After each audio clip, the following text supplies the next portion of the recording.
오늘 우리에게 주시는 하나님의 말씀은 예레미야 32장 36절에서 44절까지의 말씀입니다. 제가 보는 성경으로 구약 1105쪽입니다.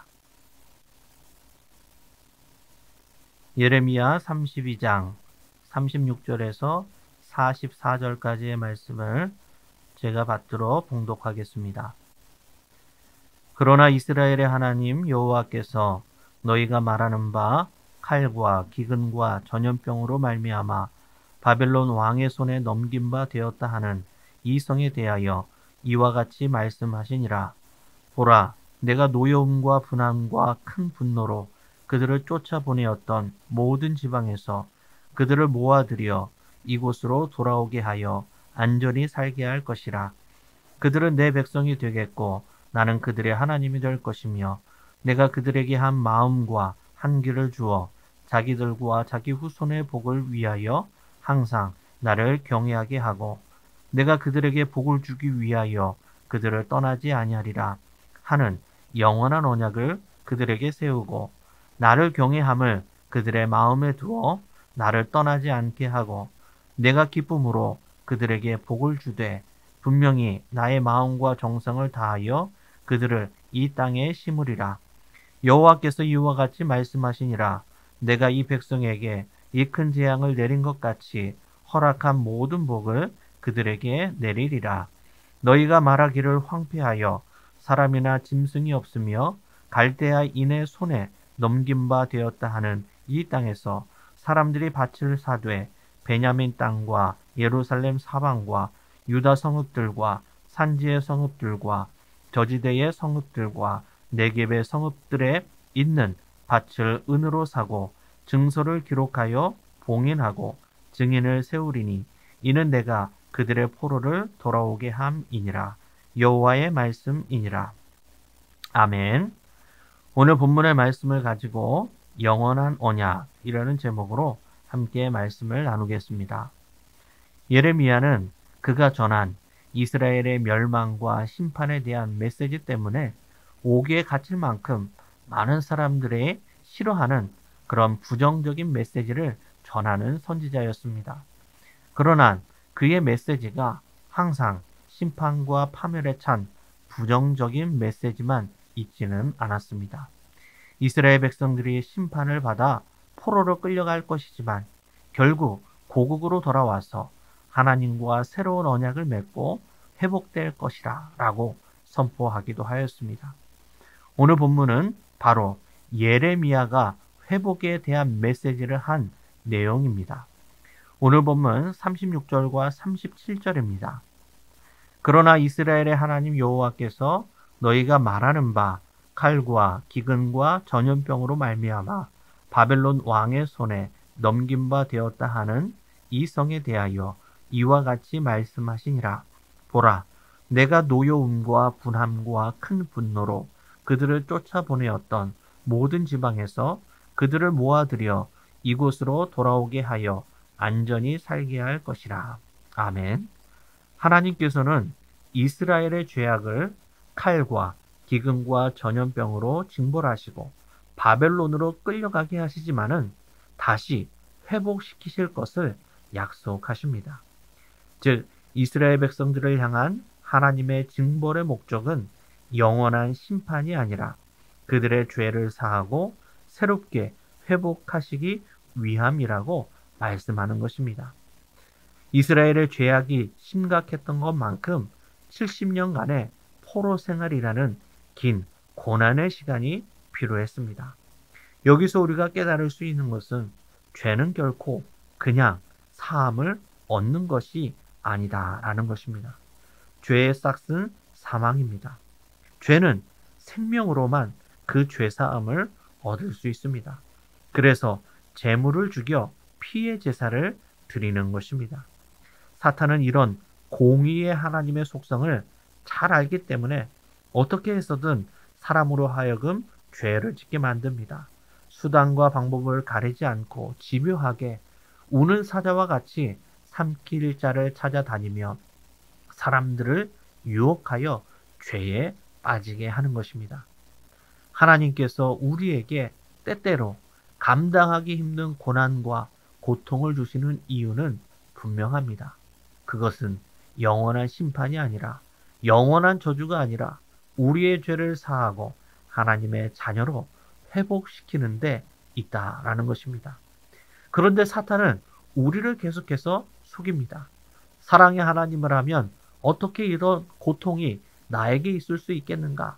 한두 번 고난 당하는 것도 아니고 정말 지긋지긋하다.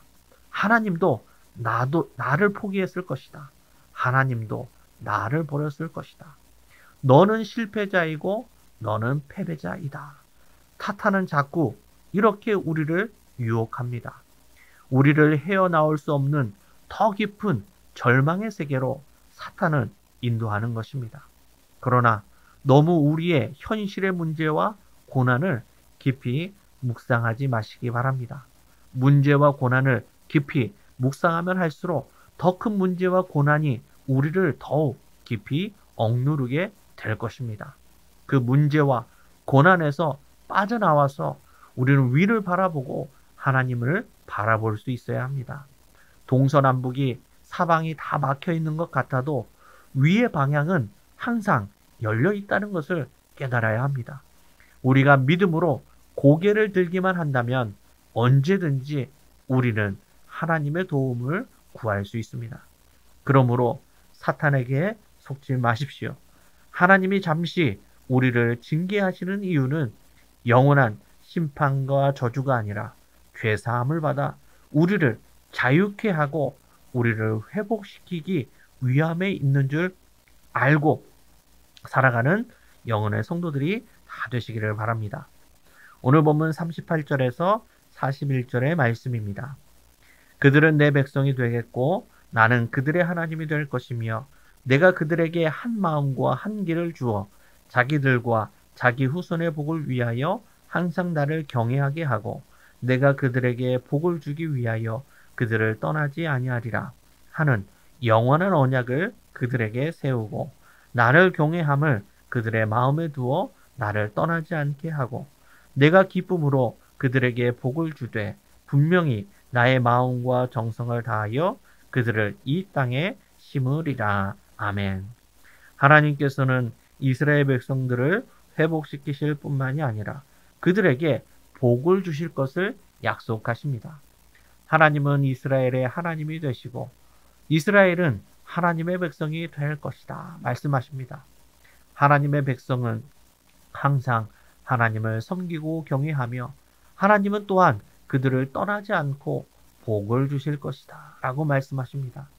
이스라엘을 애굽에서 인도하시고 가나안 땅을 주셨던 것처럼 하나님께서는 이스라엘 백성들에게 그 잃어버렸던 약속의 복을 회복시켜 주신다고 선포하십니다.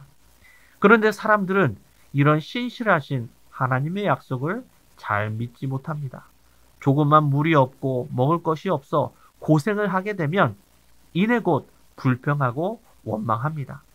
그래서 이스라엘 백성들은 40년간 광야 생활을 해야만 했고 70년간의 포로 생활을 해야만 했습니다. 그들의 불신과 불평과 원망과 노예 근성을 제거하기 위함입니다. 이런 어리석은 사람들이 어디 있겠습니까? 그런데 이런 어리석은 사람이 남의 이야기가 아니라 바로 우리의 이야기임을 우리는 깨달아야 합니다. 지금까지 살아오면서 우리는 하나님보다 내 돈과 내 지식과 내 경험을 또한 사람을 의존하며 얼마나 오래 살아왔습니까? 이제는 하나님의 영원한 언약을 믿고 하나님의 그 생명의 말씀에 전적으로 순종하며 살아가는 성도님들이 되시기를 바랍니다. 오늘 본문 42절에서 44절까지의 말씀입니다. 여호와께서 이와 같이 말씀하시니라. 내가 이 백성에게 이 큰 재앙을 내린 것 같이 허락한 모든 복을 그들에게 내리리라. 너희가 말하기를 황폐하여 사람이나 짐승이 없으며 갈대아인의 손에 넘긴 바 되었다 하는 이 땅에서 사람들이 밭을 사되 베냐민 땅과 예루살렘 사방과 유다 성읍들과 산지의 성읍들과 저지대의 성읍들과 네겝의 성읍들에 있는 밭을 은으로 사고 증서를 기록하여 봉인하고 증인을 세우리니 이는 내가 그들의 포로를 돌아오게 함이니라. 여호와의 말씀이니라. 하나님은 예레미야가 예루살렘 땅을 사는 그 모습을 통해서 유다 백성들이 반드시 그 땅으로 돌아와서 그 땅의 소산을 먹고 하나님의 복을 누리게 될 것이다 라고 말씀하십니다. 예레미야가 예루살렘의 땅을 사는 것은 사게 되지만 그가 살아있는 동안에는 예루살렘의 땅의 소산을 먹을 가능성은 없을 것입니다. 어쩌면 예레미야가 예루살렘의 땅을 사는 것은 무모하고 어리석은 선택일 수 있습니다. 그러나 이것은 그의 후손과 다음 세대들을 위한 투자이고 하나님의 구원을 보여주는 증거가 되는 것입니다.